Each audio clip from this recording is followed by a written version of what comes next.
Ka-TH, alam mo ba na ang kulay ng mga pebbles o maliliit na bato na nahuhukay mo sa iyong site ay hindi isang aksidente o natural na disenyo lamang ng kalikasan? Marami sa atin ang basta na lamang nagtatapon ng mga batong lumalabas sa hukay nang hindi nalalaman na ang bawat kulay, saan ay maaring puti, itim at pula, ay may dalang napakahalagang mensahe mula sa mga nagbaon nito. Ang mga kulay na ito ay nagsisilbing lihim sa wika na iniwan sa ilalim ng lupa.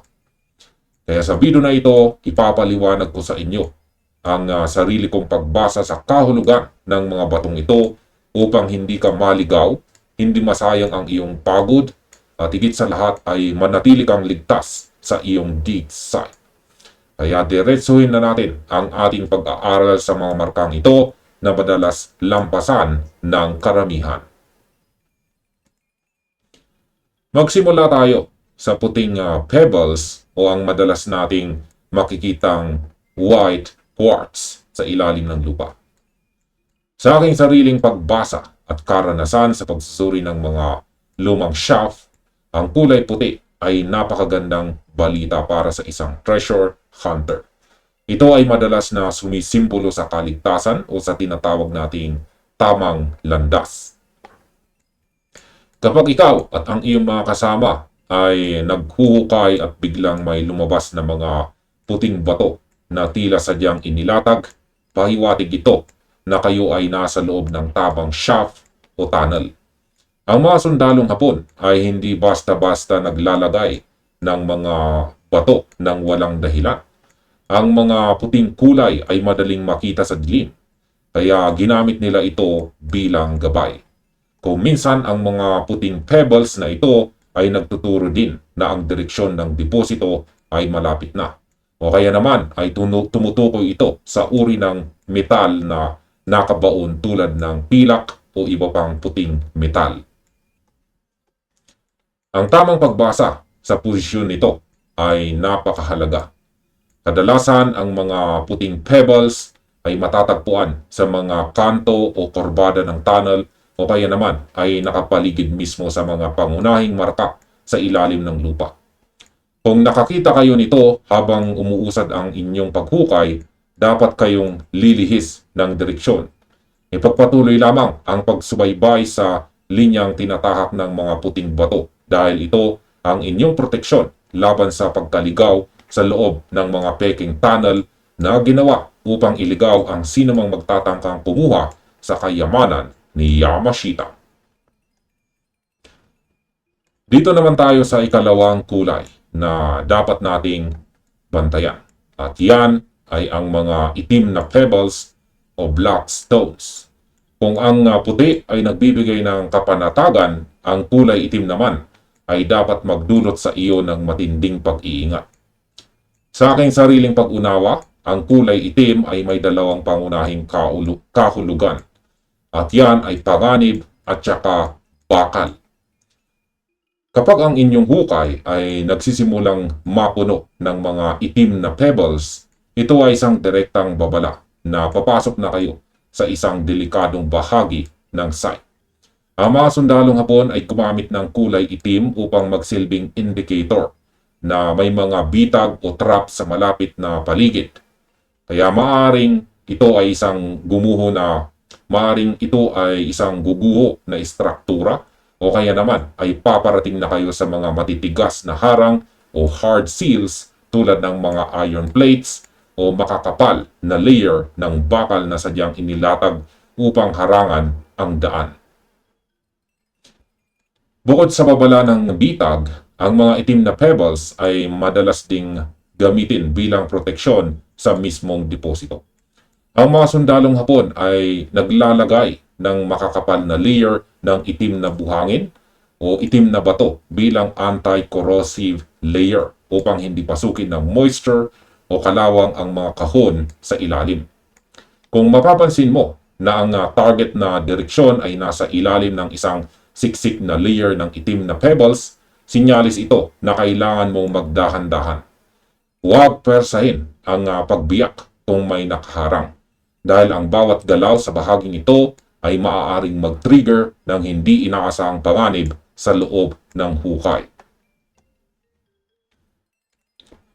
Ang huling kulay na ating pag-uusapan dito ang siyang pinakamasaya ngunit pinakamapanganib sa lahat. Ang pulang pebbles o red stones. Sa mundo ng paghahanap ng kayamanan ni Yamashita, ang kulay red ay may napakabigat na kahulugan. Ito ay direktang tumutukoy sa ginto o kaya naman ay sa isang matinding bitag ng apoy o kemikal. Kapag nakahanap ka ng pulang pebbles, ang unang pumapasok sa isipan ng isang treasure hunter ay ang posibilidad na malapit na ang deposito ng ginto o copper bars. Ang kulay red ay ginamit ng mga sundalong Hapon bilang tuwirang clue na ang inyong hinuhukay ay patungo na sa pinakapuso ng taguan. Ngunit kasabay ng excitement na ito ay ang paalala na huwag magpadalos-dalos. Ang kulay red ay nangangahulugan din ng init, apoy o gas trap. Ang mga sundalong Hapon ay kilala sa paglalagay ng mga kemikal na nakakalason o mga elementong lumilikha ng nakakasunog na gas kapag nahaluan ng hangin o tubig. Kung ang inyong excavation ay makahanap or madatnan ang mga pulang pebbles, ang tamang aksyon na dapat gawin ay ang huminto muna sandali. Dahan-dahanin ang paghuhukay at suriin ng mabuti ang paligid. May amoy ba na tila bulok na itlog o parang asupre? May napapansin ka bang kakaibang kulay o usok na lumalabas sa lupa? Kung mayroon, huwag ituloy ang pagpasok ng walang sapat na bentilasyon. Ang pulang marka ay nag-uutos sa iyo na maging mapanuri upang hindi ka mabuwis sa huling bahagi ng iyong paghahanap. Ngayon, paano naman kung sa iyong paghuhukay ay hindi lang isang kulay ang iyong nakita? Paano kung magkakasama ang puti, itim at pulang pebbles sa isang layer o sa isang pwesto sa loob ng tunnel? Dito na papasok ang tinatawag nating pattern recognition o ang pagbasa sa kombinasyon ng mga marka. Isang magandang halimbawa na madalas mangyari sa mga site ay kapag nakakita ka ng puting pebbles na nasa gitna ng itim at pulang mga bato. Kung ating gagamitin ang sarili nating pagsusuri sa pamamaraan ng mga sundalong Hapon, ang ibig sabihin nito ay napakalinaw. Ang ligtas na daan ay nasa gitna ng panganib at ng deposito. Ipinapakita nito na kung lilihis ka sa kaliwa o kanan kung saan naroon ang itim o pula, maaari kang maaksidente o tamaan ng bitag o trap. Ngunit kung susundan mo ang linya ng puti na nasa gitna, mararating mo ang kayamanan ni Yamashita ng ligtas. Ang pagbasa sa kombinasyon ay nangangailangan ng pasensya. Huwag mo lang basta tipunin ang mga bato sa isang tabi. Tignan mo kung paano sila nakahanay noong sila ay binuhat mula sa ilalim. Ang pagkakaayos na iyon ang tunay na mapa na iniwan para sa atin.